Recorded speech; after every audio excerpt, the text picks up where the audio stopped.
E Deus nos fala por meio da sua santa palavra, que nós acabamos de escutar.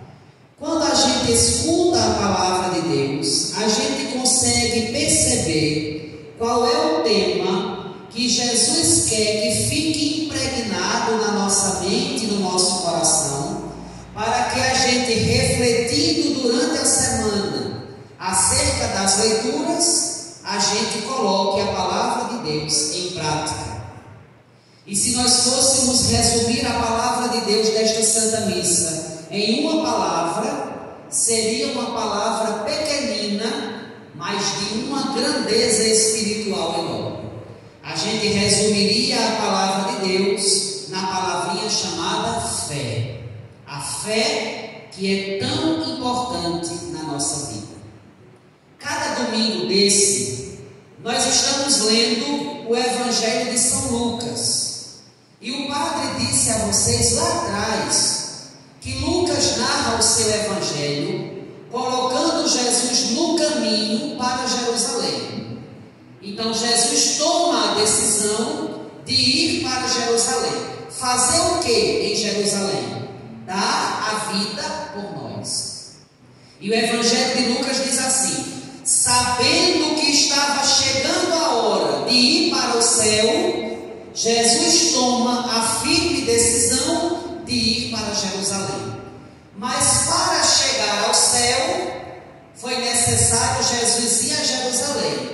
E em Jerusalém nós sabemos, lá ele foi condenado, lá ele sofreu, lá ele foi perseguido, lá ele foi blasfemado, lá ele carregou uma cruz pesada, lá ele foi crucificado e morreu por amor a nós.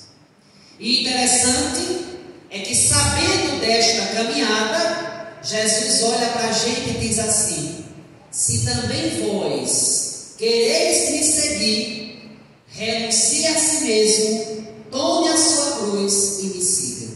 Quer dizer, Jesus vai à frente carregando a cruz e nós vamos atrás, também carregando a nossa cruz. E como o padre já disse várias vezes, esta cruz tem nome.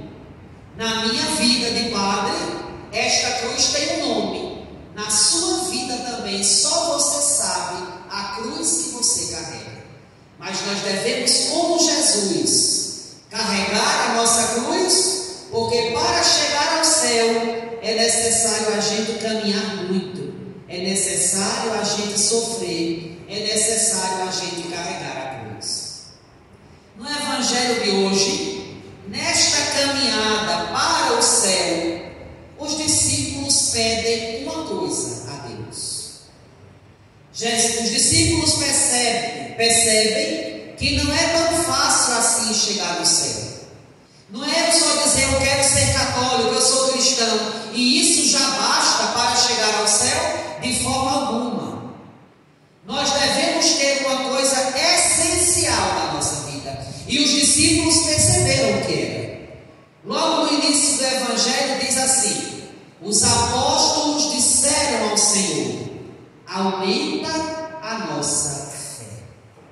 Meus irmãos, nós deveríamos pedir todos os dias isso a Deus: Senhor, aumenta a nossa fé. Às vezes nós corremos o risco de pensarmos que já temos fé suficiente, que a nossa fé já é tanta que nós não precisamos mais de fé. A fé nunca é demais, meus irmãos, mas antes a nossa fé é de menos. Por isso todos os dias nós devemos pedir: Senhor, aumenta a minha fé, aumenta, Senhor. Porque Jesus disse no Evangelho: se vocês tivessem fé do tamanho de um grão de mostarda, olhariam para este pé de amora e diziam: arranca-te daqui e planta-te no mar. E a gente não tem uma fé dessa. Então nós devemos pedir todos os dias a Deus: Senhor, aumenta a nossa fé. Nós devemos pedir a Deus que aumente a nossa fé quando tudo vai bem na nossa vida. Quando nós estamos com saúde, quando nós temos o que comer, quando nós temos o que vestir. Obrigado, Senhor. Aumenta a minha fé para eu saber te agradecer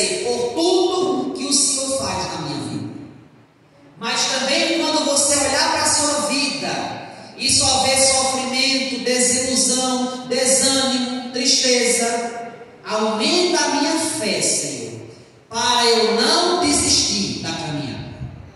A fé é importante. Por isso que as leituras que antecederam o Evangelho de hoje nos ensinam isso.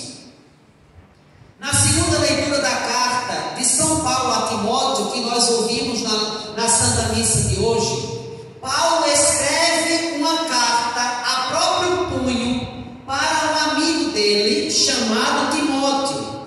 Timóteo era um bispo da igreja que foi ordenado bispo pela imposição das mãos de Paulo. E aí Paulo escreve e diz assim: exorto-te, irmão, a reavivar a chama do dom de Deus que recebeste pela imposição das minhas mãos. O que era que estava acontecendo com Timóteo? Parece que Timóteo estava enfraquecendo, estava com medo. Sabe por quê? Porque os cristãos estavam sendo perseguidos e estavam sendo encarcerados pelo nome do Senhor. E aí São Paulo diz a Timóteo: exorto-te a reavivar a chama do dom de Deus, da fé que recebeste pela imposição das minhas mãos. O que é bonito nessa leitura, mais do que isso que nós estamos lendo, é o contexto com o qual São Paulo escreveu esta leitura. Vocês sabem aonde São Paulo estava quando escreveu esta carta para o amigo dele? Estava preso, estava na prisão, condenado à morte, porque não renunciou à fé em Cristo. São Paulo estava condenado à morte, porque não renunciou à fé no Senhor. Veja que a lógica da gente é o contrário. Na nossa lógica, quem deveria ter escrito a carta era Timóteo, para dizer a Paulo: Paulo, amigo, mesmo preso, não renuncia à fé. Mesmo sofrendo, mesmo estando preso, não renuncia à fé. Mas antes, reacende a fé que existe no teu coração. Mas não é isso que acontece. É Paulo quem encoraja Timóteo, que está livre. Paulo, que está preso, encoraja o amigo que está fora da prisão. E o que é que a gente aprende? Que mesmo preso, Paulo tinha o coração livre para Deus.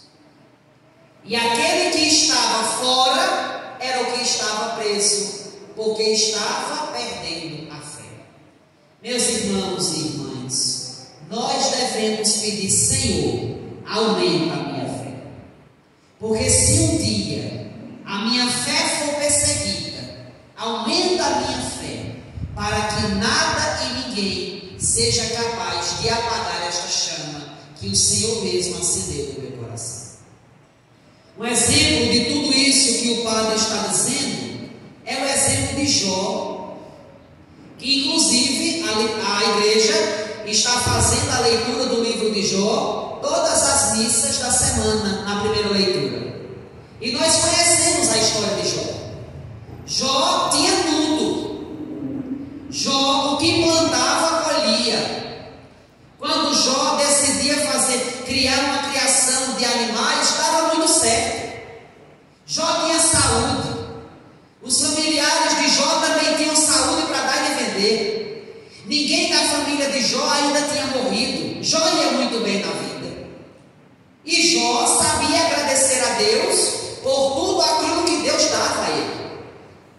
Mas o inimigo diz assim a Deus: olha, Jó, ele só te ama porque o Senhor dá a ele tudo o que ele pede.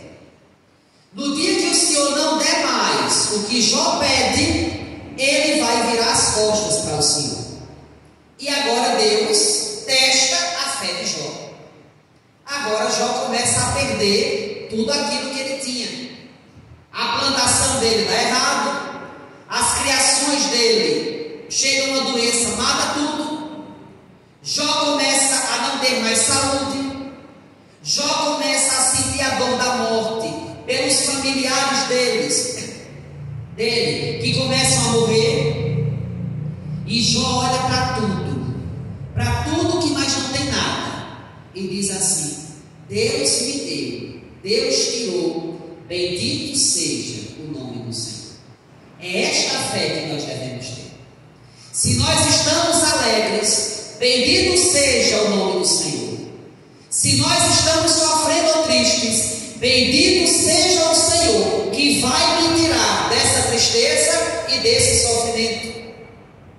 Pedir força e fé a Deus, para que nem a morte, nem a tristeza, nem a dor, nem o sofrimento seja capaz de tirar a fé do nosso coração.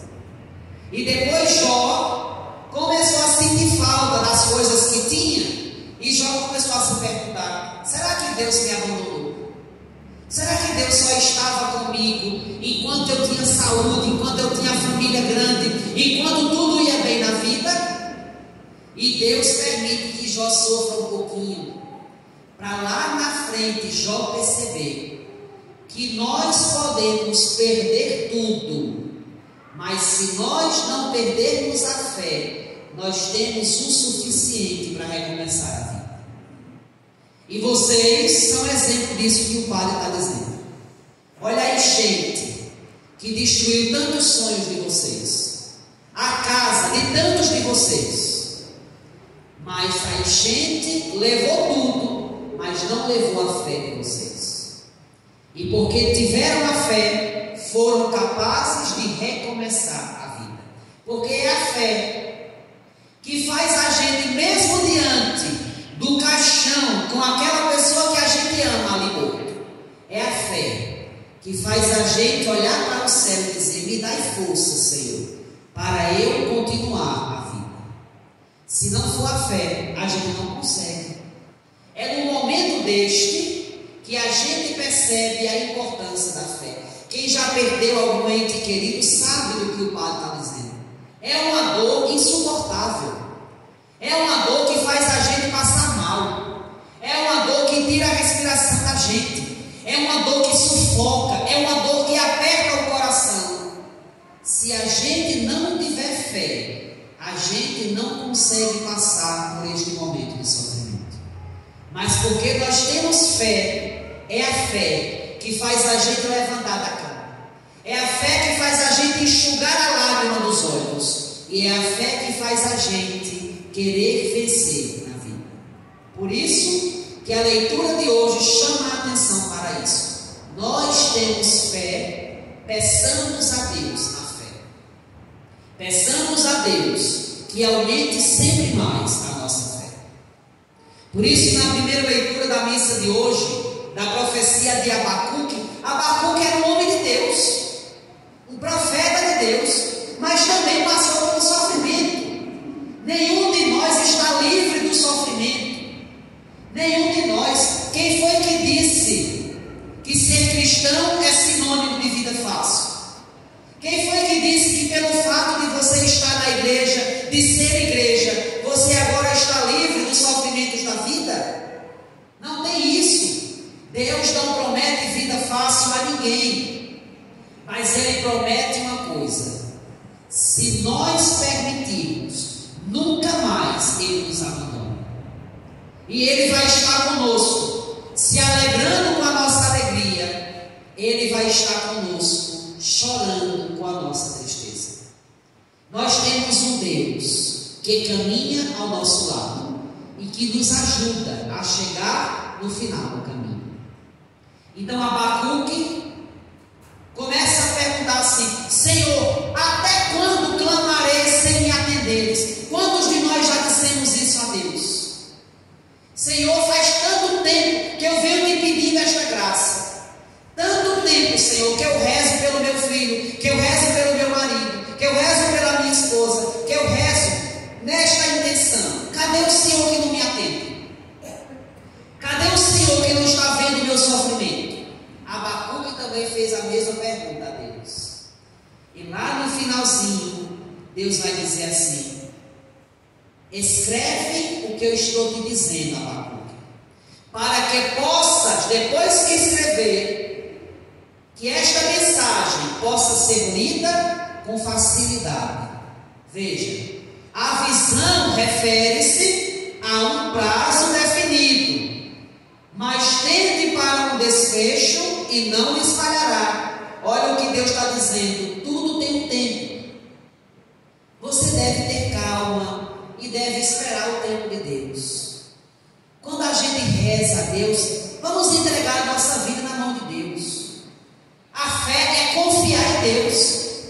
Se você desconfia de Deus, você está perdendo a fé. A fé verdadeira é aquela de quem confia na vontade de Deus. A sua vida não está na mão dele, então vamos deixar ele governar a nossa vida. Vamos confiar nele. Jamais Deus vai querer o que é ruim para nós. Jamais. Deus sempre quer o que é melhor. Porém, é tudo no tempo dele. É isso que ele está dizendo. A visão se refere a um prazo definido para que possa ser lida com facilidade, mas tende para um desfecho e não falhará. Olha o que ele diz agora: se demorar, espera. Nós somos um povo que esperamos em Deus. Por isso é que o padre celebra a missa do tempo comum de paramento verde, para mostrar que nós devemos esperar em Deus. Se nós pedimos algo ao Senhor, espera no Senhor e tem coragem. Espera no Senhor. Tudo tem seu tempo. No tempo certo, no tempo que Deus escolheu, nós seremos atendidos. Sem demorar, espera, pois Ele virá com certeza e não tardará. O que é que Deus está dizendo? Tudo que Deus prometeu, Deus vai cumprir na sua vida. O que foi que Deus prometeu? Então espera, meu irmão. Espera com coragem, espera com confiança, espera com fé, que no tempo certo Deus vai te atender. Quem é correto, quem não é correto vai morrer, mas o justo viverá por sua fé. O justo viverá por sua fé. Então peçamos a Deus neste domingo a fé que nos coloque de pé na vida, a fé que nos direcione, a fé que nos coloque no caminho de Deus, no caminho do Senhor. Peçamos a Deus a fé quando tudo vai bem na nossa vida.